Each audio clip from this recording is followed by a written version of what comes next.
Els objectius de desenvolupament sostenible són 17 objectius de caràcter ambiental, social i econòmic per transformar el nostre món, el nostre municipi i millorar la vida de totes les persones. Objectiu número 2.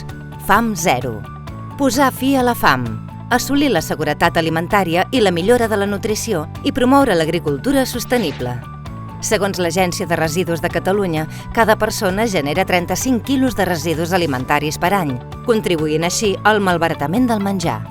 Per poder fer arribar productes bàsics alimentaris de manera sostenible a totes les persones que ho necessiten, cal aplicar tècniques agrícoles sostenibles i adoptar mesures perquè els mercats de productes bàsics alimentaris funcionin correctament. La desnutrició i la mala alimentació són origen de malalties. Com hi puc contribuir?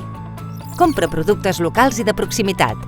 Així dona suport al comerç i als productors de casa. Cultiva el teu propi hort urbà. Planifica la teva compra i escull aliments de temporada, ecològics o de comerç just. Fer un món millor també és a les teves mans. Treballem plegats per portar el municipi cap al 2030.